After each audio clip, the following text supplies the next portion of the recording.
In the beginning, there was darkness, and then bang, giving birth to an endless expanding existence of time, space, and matter. Every day, new discoveries are unlocking the mysterious, the mind-blowing, the deadly secrets of a place we call the universe.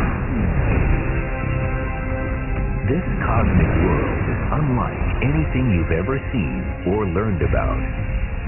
Our galactic neighborhood is home to 7 of the most mesmerizing, violent, and otherworldly phenomena in the universe.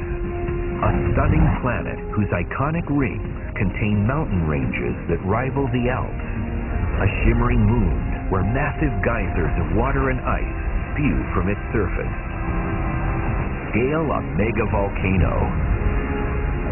Then zigzag through a family of asteroids before diving into the eye of a supersized hurricane.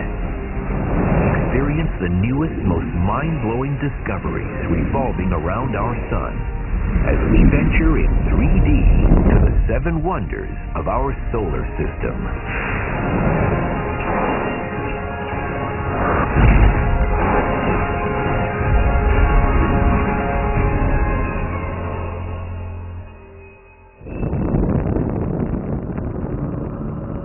If you think science has already uncovered every dangerous, strange, and extraordinary phenomenon under the sun, think again.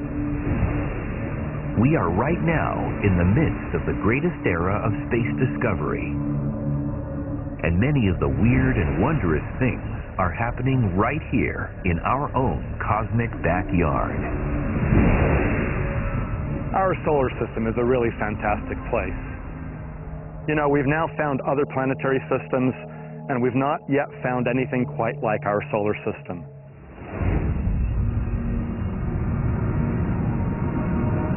You've joined us on a magical 3D journey through the 7 wonders of our solar system.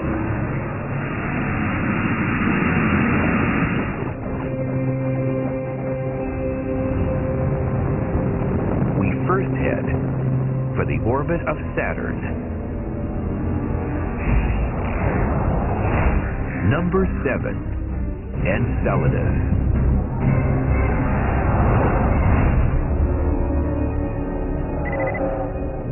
It's midnight, November 2nd, 2009.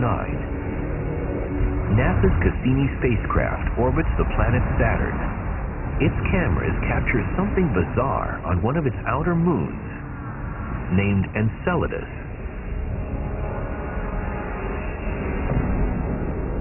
Most of the solar system's moons are geologically dead, and looking at the glistening icy surface of its south pole, Enceladus seems like a peaceful world. Then suddenly, without warning, gargantuan geysers of water and ice eject from cracks on its surface. Enceladus is a fantastic moon of Saturn. Though it's relatively small, Enceladus is different from the volcanism that's here on Earth, where hot magma, which is basically molten rock, comes out from underneath Earth's surface. Enceladus has water, basically, liquid water coming out and freezing, and so it's called cryovolcanism. The Cassini spacecraft flies directly through the energetic plumes that blast hundreds of miles into space at 1,400 miles per hour. Enceladus has really caught our imagination recently because we see geysers coming out of the South Pole. We haven't seen anything like that on any of the icy moons in the outer solar system. So something is going on in Enceladus, and it's active, and we want to know why. Scientists have counted at least 30 geyser jets spouting from narrow geological fractures called tiger stripes, located along Enceladus's south polar region. A new 3D infrared map of the area reveals warm surface temperatures. The heat emanating from the tiger stripes may be due to the upwelling of water vapor that propels the jets.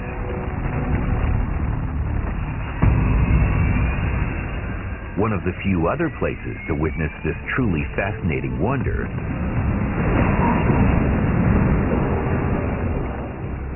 is on Earth.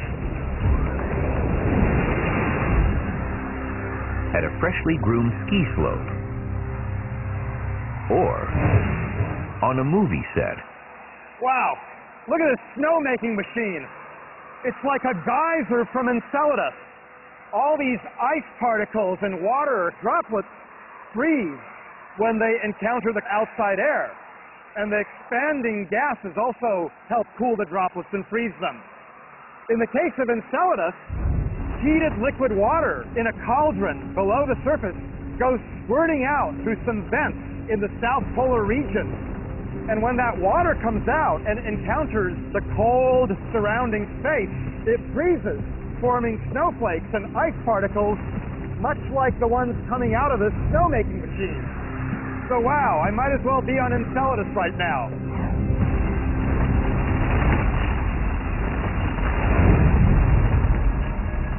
Scientists think there must be two internal heat sources driving this icy volcanism on Enceladus. One source could be radioactive elements that decay and heat up the interior, thereby keeping the water in a liquid state. The second could be tidal heating. Suppose Enceladus is like this squishy balloon. Now, Enceladus orbits Saturn in a slightly elliptical, eccentric orbit. So sometimes it's closer to Saturn, sometimes it's farther away. When it's close to Saturn, Saturn's gravitational pull creates a greater tidal stretching of Enceladus than when Enceladus is farther away. That leads to a rubbing of the interior materials and a release of energy. This tidal friction, as it's called, helps melt the interior of Enceladus and keep the water in this molten or partly molten state. One mystery is how much water actually exists beneath the surface. Could the miniature moon be hiding an underground ocean? We infer that there is a liquid ocean because there needs to be a source of water to power these geysers. The ocean may not extend under the entire globe of Enceladus. It may be just beneath these regions where the geysers are going off, but there has to be a significant reservoir of liquid water beneath the surface of Enceladus. If liquid water exists beneath the surface, it could be teeming with organic molecules. These, along with relatively warm temperatures, are the essential ingredients for creating life. It would be incredible if we were to find life, primitive life, underneath the surface of Enceladus. We don't expect complex creatures such as ourselves or rabbits or turtles, but even primitive bacterial or microbial life, independent of life on Earth, would be one of the greatest discoveries ever. Enceladus actually orbits within another wonder of the solar system. Number 6, the rings of Saturn.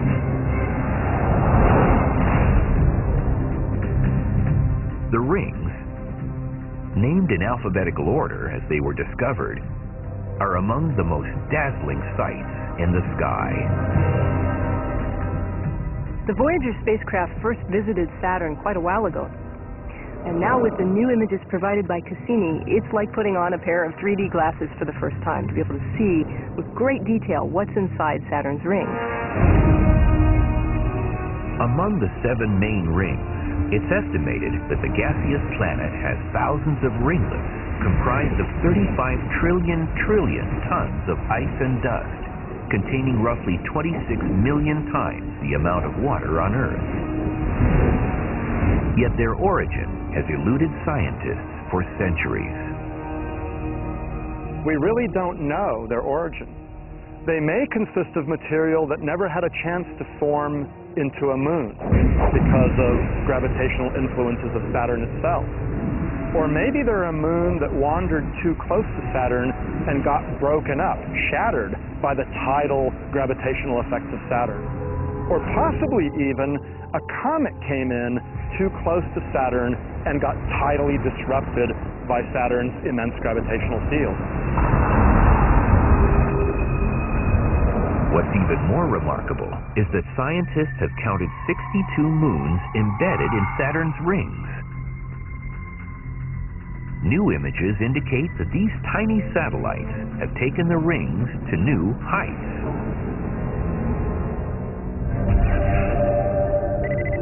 August 11th, 2009. A rare equinox photo of Saturn shows her rings edge on to the Sun.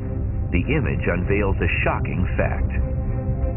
The bright bands that once appeared to be solid and flat actually contain ridges spanning from a few feet to mountain ranges taller than the Alps. When you look at Saturn's rings from a telescope on Earth, they look completely smooth and featureless. But now we see that there are regions where the ring particles are piled up into what you could call mountains, which can be several miles high.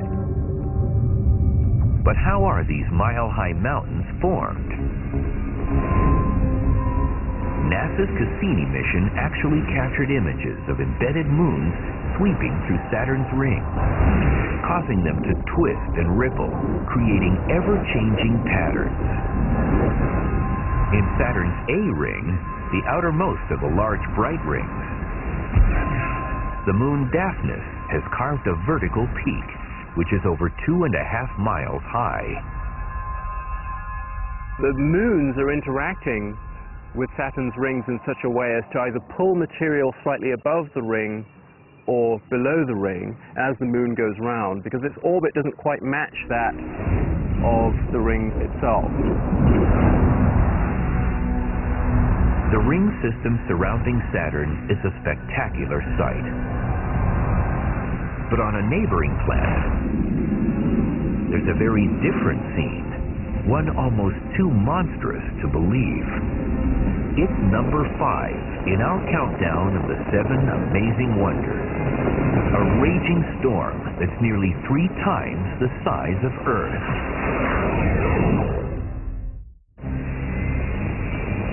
As we continue our countdown of the 7 wonders of our solar system, we leave behind number 7, Enceladus, and number 6, the rings of Saturn. We now blast off to number 5, Jupiter's Great Red Spot.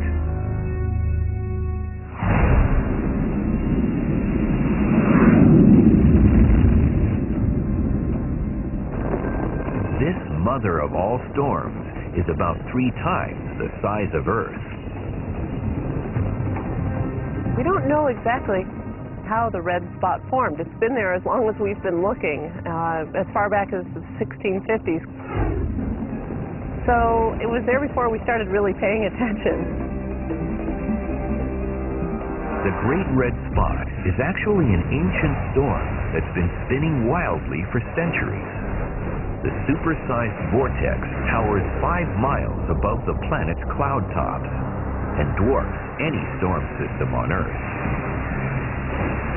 The 400-mile-an-hour winds measured in Jupiter's Great Red Spot are faster than some of the most powerful winds measured in tornadoes here on Earth.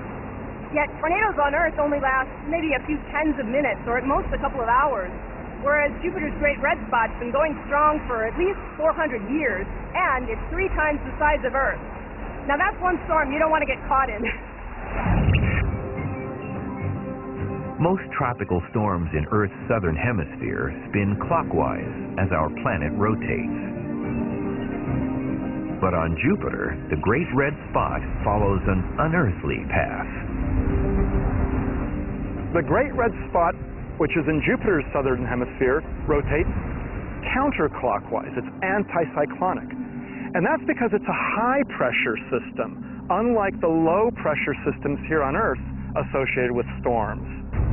So when you have a high-pressure system, the airflow is naturally the opposite to that of a low-pressure system.